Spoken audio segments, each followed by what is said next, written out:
이사야 14장 24절부터 27절까지 말씀으로 함께 은혜 나누기 원합니다. 토스라는 거 아시죠? 온라인 뱅킹 토스라는 회사. 그 토스라는 온라인 뱅크로 성공한 그 사업가가 한 강연에서 이런 말을 했습니다. 자신의 성공의 99%는 운이었습니다 라는 말을 했습니다. 또 충주맨 혹시 아십니까? 충주맨 유튜버 중에 김선태 씨도 한 강연에서 자신의 성공 비결을 단 한마디로 말했는데, 앞에서 보신 것처럼 제 성공은 모두 운빨입니다 라고 이야기를 했습니다. 운빨. 그렇다면 이런 이야기는 이 두 분만의 특별한 경험에서 나온 말일까요? 이탈리아의 카타니아 대학교 연구진은 운과 성공의 상관관계를 과학적으로 수학적으로 분석해서 괴짜들의 노벨상이라고 불리는 이그노벨상 경제학상을 수상했다라고 합니다. 이들 연구 결과를 이렇게 발표했는데 읽어드리겠습니다. 가장 재능 있는 사람들이 성공의 최고봉에 도달하지 못하고 평범하지만 운이 좋은 사람에게 추월당한다라고 결론을 내렸다라는 겁니다. 그렇다면 성공한 사람들이 이렇게 말하는 이유가 무엇일까요? 왜 자신의 노력, 열심, 재능, 자신의 수고가 성공의 원동력이 아니라 단지 운이 좋아서 성공했다고, 그래서 부자가 되었다고 말하는 이유가 무엇일까요? 정말로 이들은 아무것도 하지 않고 그냥 앉아서 그 자리에 올랐기 때문에 운이라고 말하는 것일까요? 당연히 아니겠죠. 자신의 성공은 99%가 운이라고 말했던 그 토스의 창업자는 성공하기 전까지 무려 6년 동안 8번이나 사업이 실패하는 경험을 했다라고 합니다. 6년 동안 8번. 다 놀라지 않으시네요. 이게 놀랄 만한 일이죠, 그렇죠?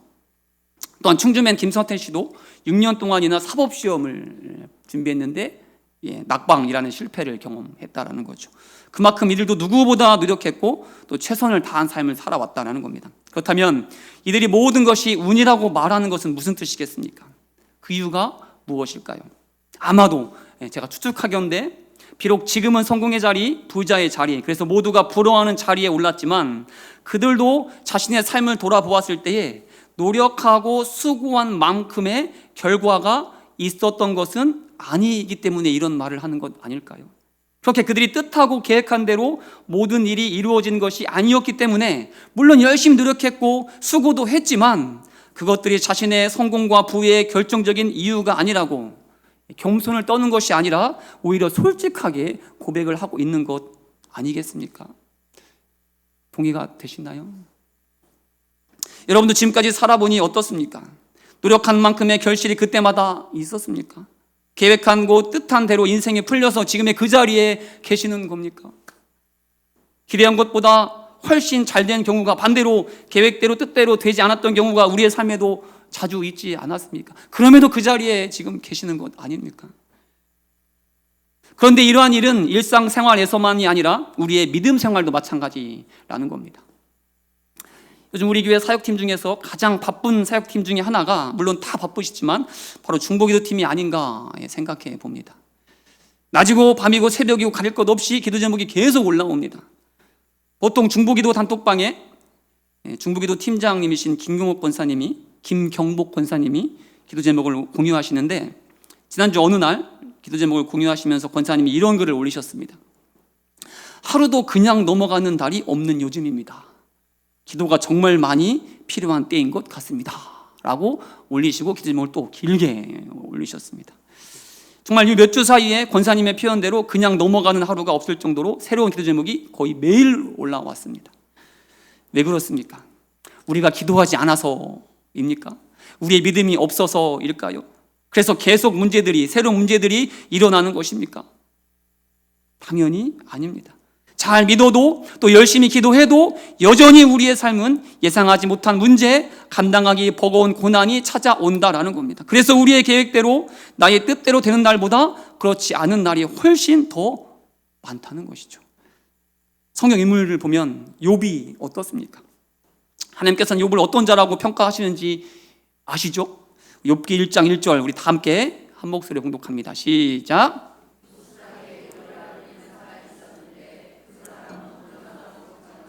하나님을 경외하며 악에서 떠난 자라.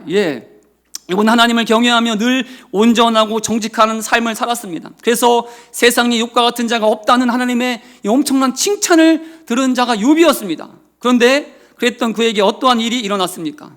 하루아침에 모든 재산뿐만 아니라 사랑하는 자식들 모두 잃어버렸습니다. 그리고는 자신은 병에 걸려서 질그릇 조각으로 자신의 몸을 벅벅 긁어야 하는 비참한 신세가 되었죠. 그래서 이런 욥을 보고 그의 아내가 뭐라고 말했습니까? 기억나십니까? 뭐라고 말했는지? 욥기 2장 9절. 다 함께 봉독한 우리 여성분들만 봉독하겠습니다. 시작.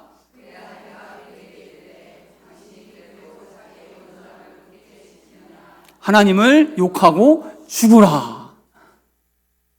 욥의 아내가, 여자가 그렇습니다. 믿음이 좋아도, 그래서 늘 하나님을 경외하는 삶을 살아도, 그래서 누구보다 열심히 기도하고 예배하고 헌신하고 섬겨도 그의 삶은 욥처럼 뜻하지 않은 재단, 예상하지 못한 질병, 감당하기 버거운 고통이 찾아올 수 있다는 겁니다. 자신의 계획대로, 내 뜻대로 전혀 이루어지지 않는 삶을 우리가 만나게 될 수 있다, 살 수 있게 된다라는 것이죠.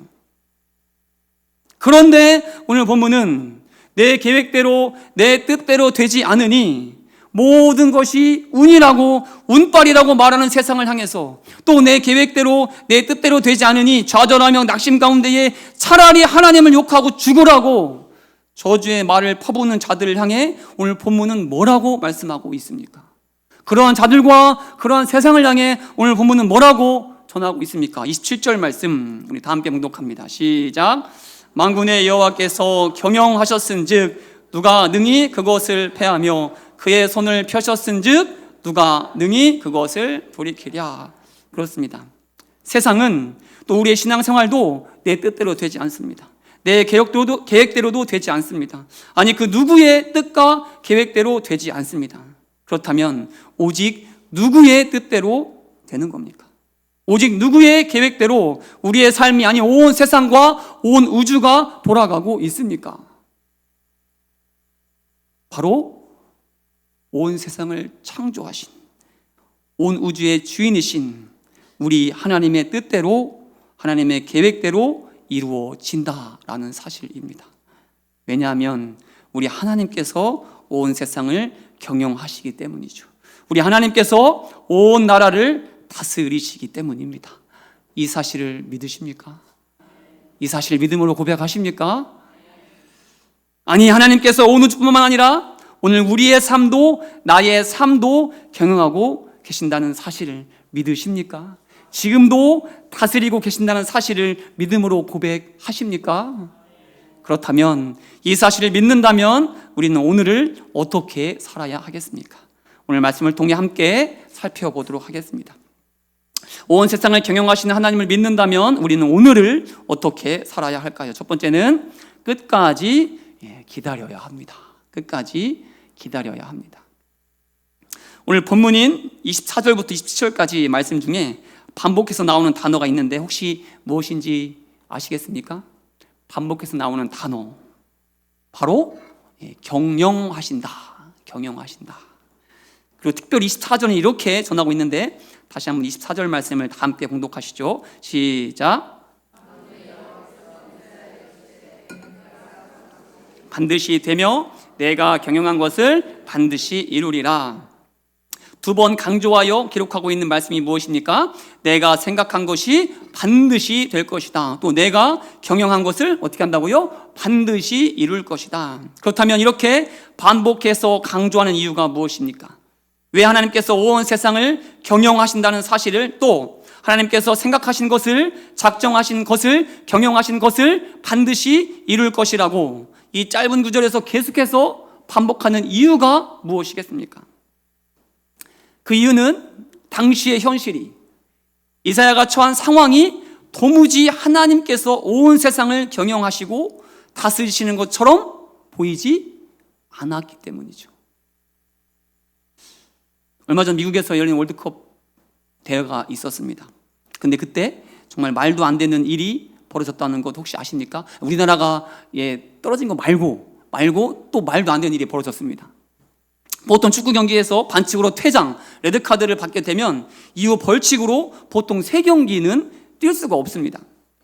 그것이 전 세계에서 어디에서나 동일하게 적용되는 규칙입니다. 그런데 반칙으로 퇴장당했던 선수가, 그래서 이후 3경기를 뛸 수 없었던 선수가 아무렇지도 않게 다음 경기에 출전하는 일이 벌어진 겁니다. 어디 조기 축구회나 동네 축구에서나 일어날 법한 일이 가장 권위가 있다는 월드컵 축구 경기 대회에서 일어나게 된 것이죠. 그렇다면 어떻게 이런 말도 안 되는 일이 일어났을까요? 그 이유는 퇴장당했던 선수가 미국 선수였는데, 미국 대통령 누구죠? 트럼프가 전화 한 통을 해서 퇴장 징계를 연기하는 말도 안 되는 일이 벌어진 겁니다. 그래서 다음 경기 아무렇지도 않게 그 선수가 출전하게 된 거죠. 어떻게 이런 일이 가능했겠습니까? 어떻게 전화 한 통으로 역사적으로 단 한 번도 없었던 일이, 아니 그 누구도 상상할 수 없었던 일이 일어날 수 있는 겁니까? 그만큼 미국이 세다는 것 아닙니까? 그래서 모두가 미국의 눈치를 보고 있었기 때문에, 온 세계가 마치 미국의 뜻과 계획대로 돌아가고 있는 것처럼 보였기 때문에 이런 말도 안 되는 일이 가능한 것 아닙니까? 그런데 오늘 본문의 상황도 이와 마찬가지였다는 사실입니다. 지도 한번 띄워주시죠. 이 지도는 오늘 본문의 배경이 되는 지도입니다. 남유다, 북이스라엘 중심으로 아주 많은 나라가 둘러싸고 있죠. 그런데 이 모든 나라들이 마찬가지로 오직 한 나라의 눈치를 보고 있어야 했다는 것 아십니까? 이 한 나라의 한마디 말이면 죽기도 했고 살기도 했기 때문에 이 나라의 눈밖에 나지 않기 위하여 늘 조심했어야 했다라는 겁니다. 그 나라가 어디였을까요? 바로 세계사에서는 아시리아로 알려진, 성경에서는 아수르라고 나오는 나라입니다. 그렇습니다. 이 당시 세계는 아수르가 마음먹은 대로 돌아가는 세상이었습니다. 아수르가 정하면 정한 대로, 아수르가 계획을 세우면 세운 대로 이루어지는 세상이었다는 겁니다. 바로 아수르가 경영하는 세상이었다. 그러니 오늘 아수르가 아니라 하나님이 세상을 경영하신다는 이 이사야의 말이 당시 사람들에게 어떻게 들렸겠습니까? 현실과 너무나도 동떨어진 말을 하는 이사야를 세상 물정 모른다고 비웃지 않았겠습니까? 심지어 오늘 이사야는 뭐라고 말씀을 전하고 있는지 25절도 우리 다 함께 다시 한번 봉독합니다. 25절 시작. 내가 아수르를 나의 땅에서 파하며 나의 산에서 그것을 짓밟으리니 그때에 그의 멍에가 이스라엘에게서 떠나고 그의 짐이 그들의 어깨에서 벗어질 것이라. 뭐라고 말씀을 전하고 있습니까? 하나님께서 아수르를 멸할 것이다. 아수르를 짓밟을 것이다. 그런데 지금 현실은 어땠습니까? 이들의 눈에 보이는 상황은 어땠습니까? 여전히 아수르는 온 세상을 호령하고 있었습니다. 모두가 아수르 앞에서 벌벌 기고 있었습니다. 아무리 생각해도 아수르는 무너질, 망할 그 어떠한 기미조차 보이지 않는 현실 가운데에 서 있었다라는 겁니다. 그러니 오늘 이런 상황 가운데 이사야가 반복하는 겁니다. 그러니 오늘 이사야가 반드시 이루어질 것이라고, 이사야의 말을 귀등으로도 듣지 않는 사람들을 향해서 하나님께서 작정하시고 생각하신 대로 모든 것이 이루어질 것이라고 반복해서 강조해서 말하고 있는 것이죠.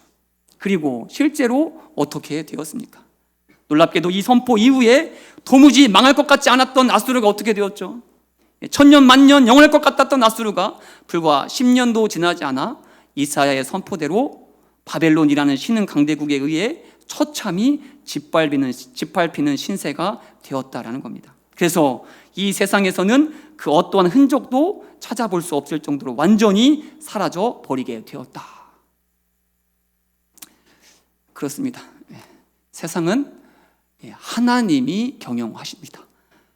아수르가 아니라 하나님이 다스리십니다. 그러니 하나님께서 정하신 일을, 하나님께서 뜻하신 일을 하나님께서 하나님의 때에 반드시 이루어내십니다. 그러니 오늘 우리가 할 일이 무엇이겠습니까? 이 사실을 믿는 우리는 오늘을 어떻게 살아야 하겠습니까? 하나님께서 작정하신 것을 이루실 그날을 기다리는 삶, 하나님께서 생각하신 것을 이루실 그 때를 믿음으로 끝까지 인내하는 삶을 살아야 하지 않겠습니까? 삼성의 창업주인 이병철 회장이 생전에 이런 말을 한 적이 있다고 합니다. 성공하려면 운을 잘 타야 한다. 때를 잘 만나야 하고 사람을 잘 만나야 한다. 성공한 사업가 이병철 회장도 자신의 성공을 운으로 돌리는 것이죠. 그런데 그는 결코 운만을 말하지 않았습니다. 그러니 아무것도 하지 않아도 된다고 말하지 않았습니다. 그는 또한 이렇게 말했는데, 다만 운을 잘 타고 나가려면 운이 다가오기를 기다리는 둔한 맛이 있어야 한다라는 말도 같이 했습니다. 그렇다면 우리는 어때야 하겠습니까? 하나님을 알지도 못하는 자도 둔한 맛, 이 둔한 맛이 무엇이겠습니까? 기다림과 끈기를 말하는 것 아니겠습니까? 그렇다면 온 세상을 경영하시는 하나님을 믿는 우리는, 작정하신 일, 뜻하신 일을 반드시 이루시는 하나님을 믿는 우리는 더더욱 하나님의 때, 하나님의 시간표를 믿으며 오늘을 믿음으로 기다릴 줄 알아야 하지 않겠습니까? 인내로 소망을 이루는 자가 되어야 하지 않겠습니까? 우리 서로 바라보시면서 이렇게 한번 인사하겠습니다. 서로 바라보시면서 인내로 소망을 이룹시다. 이렇게 한번 인사해 보시죠. 한 번 더 인사하겠습니다. 하나님의 시간표를 믿읍시다. 이렇게 인사하시죠. 예, 그렇습니다. 하나님의 때, 하나님의 시간표가 반드시 있습니다. 그 때를 믿음으로 기다리는, 믿음으로 인내하는 우리 믿음의 우리 성도가 될 수 있기를 간절히 축복합니다. 온 세상을 경영하신 하나님을 믿는다면 우리는 오늘을 어떻게 살아야 하겠습니까? 둘째는 온전히 맡겨야 합니다. 온전히 맡겨야 합니다. 오래전 영화 중에 혹시 주유소 습격 사건이라는 영화 아십니까? 네, 저도 엄청 재미있게 봤던 기억이 있는데, 그때 유호성 씨가 깡패 연기를 했는데, 무대뽀라는 깡패 연기를 했습니다. 그래서 그는 싸울 때마다 이름처럼 무대뽀처럼 이런 말을 했는데, 아마 기억나실 겁니다. 나는 한 놈만 패. 나 한 놈만 패. 기억나십니까? 나 한 놈만 패. 실제로 5대1로 싸웠을 때에 다른 놈들은 모두 제치고 무조건 한 명만을 죽독했더니 결국 남은 모든 놈들이 모두 살려달라고 애원했다라는 그 일을 말하면서, 그래서 나는 언제나 한 놈만 패. 늘 이런 말을 했습니다. 그러니 이 한 놈만 팬다는 말이 무슨 뜻이겠습니까? 죽도록 얻어터진 그 한 놈이 네가 될 수 있으니 덤비지 마라는 뜻 아니겠습니까? 이해되시죠? 다 싸운 적이 없으시니까 다들. 당시에 이 강대국 아수르의 전쟁 전략도 딱 이와 같았다라는 겁니다. 전쟁을 시작하면 힘없는 작은 마을을 먼저 고릅니다. 그리고는 그 동네를 완전 쑥대밭을 만들어 버립니다. 사람을 죽이는데 그냥 죽이는 것이 아니라 가죽을 벗겨서 죽입니다. 사지를 찢어 죽입니다. 그것도 모자라 가죽을 벗긴 신체를, 사지가 찢긴 시체를 꼬챙이로 꽂아 매달아 놓습니다. 다들 보라고. 왜 이렇게 했겠습니까? 괜히 덤볐다가 너희들이 꼬챙이에 꿰인 물고기와 같은 신세가 될 수도 있으니, 가죽이 벗겨진 양과 같은 비참한 신세가 될 수도 있으니 뭐 하지 말라고요? 덤비지 마라, 항복해라, 이런 뜻. 이게 당시 아수르의 전쟁 전략이었답니다. 그래서 당시 아수르는 이런 전략을 통해서 전쟁도 하지 않고 나라와 도시를 점령하는 경우가 아주 많았다라고 합니다. 그런데 남유다를 히스기야 왕이 통치하고 있을 때에 이러한 무자비한 아수르가 남유다의 예루살렘 성을 포위하는 일이 발생합니다. 그리고 마찬가지로 가죽이 벗겨진 시체가 달려있는 꼬챙이를 성 주변에 꽂아두고, 사지가 찢긴 시체를 성 주변에 뿌려두고 예루살렘 성을 향해 외치는 겁니다. 항복해라, 항복해라. 만약 항복하지 않으면 너희들도 이렇게 비참한 신세가 될 수도 있으니 빨리 백기투항하라고 외치고 있었다라는 겁니다. 만약 여러분이 이런 상황에 처했다면 어떠한 선택을 하시겠습니까? 지금 여러분이 남유다의 예루살렘 성을 지키고 있는 그 성 위에 서 있는 한 명의 병사라면, 지금 새까맣게 둘러싼 아수르 군대 앞에서, 그리고 눈앞에는 아수르에 저항했다가 잔인하게 죽임을 당한 시체들이 널려있는 것이 보인다면, 지금 그런 상황에서 여러분이라면 어떠한 선택을 하시겠습니까? 제가 좋아하는 조영기 집사님, 어떠한 선택을 하시겠습니까? 무슨 고민이 필요합니까? 이걸 왜 고민합니까? 당연히 항복해야죠. 그렇지 않습니까? 저뿐만 아니라 처자식 그걸 생각해서라도 항복해야 하는 것 아닙니까? 나는 저항하겠다. 그런데 당시 남유다의 선택은 무엇이었습니까? 남유다의 히스기야 왕이 이런 상황에서 어떠한 결정을 내렸습니까? 우리 이사야 37장 1절 말씀 우리 다 함께 봉독합니다. 시작. 여호와의 전으로 갔고, 이들의 선택은 항복이 아니었습니다. 이들의 선택은 아수르가 아니었습니다. 두렵지만, 그래서 벌벌 떨었지만, 그럼에도 이들은 하나님을 선택합니다. 하나님께 모든 것을 내어 맡깁니다. 자신의 생명을 하나님께 내어 맡긴다라는 겁니다. 왜 그렇습니까? 이런 말도 안 되는 선택이 어떻게 가능합니까? 이들은 오늘의 말씀을 믿었기 때문인데, 25절 말씀 다시 한번 다 함께 크게 봉독합니다. 시작. 내가 아수르를 나의 땅에서 파하며 나의 산에서 그것을 짓밟으리니 그때에 그의 멍에가 이스라엘에게서 떠나고 그의 침이 그들의 어깨에서 벗어질 것이라. 그렇습니다.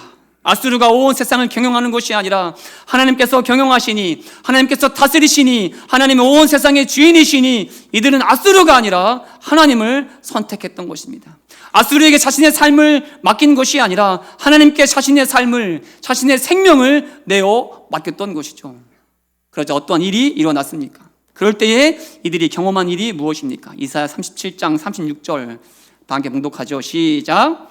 여호와의 사자가 나가서 아수르 진중으로 5천인을 쳤으므로 아침에 일찍이 일어나 본즉 시체뿐이라.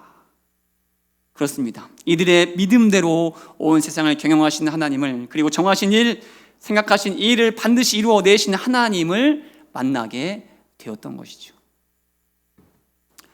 오늘 우리도 아수르가 우리를 포위하고 항복을 강요하고 있지는 않습니까?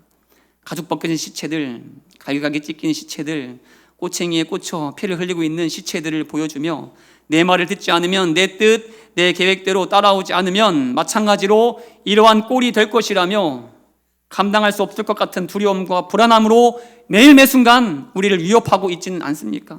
항복을 강요받고 있지는 않습니까? 돈이라는 아수르가, 알 수 없는 내일이라는 아수르가, 세상적 성공이라는 아수르가, 고칠 수 없는 질병이라는 아수르가 그렇게 여전히 우리를 포위하고 또 위협하고 있지는 않습니까? 항복하라고 외치고 있지는 않습니까? 하지만 그럼에도 우리도 남유다처럼, 남유다의 히스기야 왕처럼 하나님을 택하는 자, 하나님께 우리의 모든 삶을 내어 맡기는 자가 될 수 있기를 축복합니다. 내 삶을, 내 가정을, 내 사업장과 직장을 오직 하나님께 내어 맡기는 자가 될 수 있길 간절히 축복합니다. 그럴 때 우리도 아수르의 18만 5천 대군을 하루아침에 시체로 만들어 버리시는 능력의 하나님을 만나게 될 줄 믿습니다. 믿고 맡길 때에 우리의 삶을 책임지시고 인도하시는 살아계신 하나님을 우리의 삶의 자리에서 경험하게 될 줄 믿습니다. 2주 전 주일 아침에 제 목회 경력 14년 만에, 그리고 우리 원로 목사님께서도 30년 넘는 목회 경력에서 처음 겪는 일을 함께 겪었습니다. 주일 아침 아이들과 함께 차를 타고 출근하는데 교회 도착하기 얼마 전에 사모님으로부터 전화 한 통이 걸려왔습니다. 받기 전부터 뭔가 쎄한, 이 시간대에 사모님의 전화는 없었기 때문에 쎄한 느낌이 들었는데, 아니나 다를까 목사님께서 밤이 새도록 고열로 고생하셔서 도저히 주일 설교를 감당할 기력이 없시다라는 그런 연락이었습니다. 그럼에도 최대한 회복해서 설교하실 수 있도록 준비해 보시겠다라고 하시면서 그래도 혹시 모르니 저보고 대책을 마련해 달라는 부탁이셨습니다. 그때가 일부 예배 시작하기 2시간 전이었는데 그 짧은 사이에 제가 어떻게 대책을 아내가 저보고 2시간 남았는데 준비할 수 있어요? 나한테 물어보는데 그 정도 실력은 제가 안 됩니다, 아직은. 그래서 짧은 고민 끝에 원로 목사님께서 쓰신 설교문을 제가 대신 읽는 것으로 하겠다고 말씀드리고, 남은 시간 동안 버벅대지 말자라는 생각으로 설교문을 열심히 읽고 또 읽었습니다. 지금 생각해도 무슨 정신으로 단위에 올라갔는지 모를 정도로 당황스러운 시간을 보냈습니다.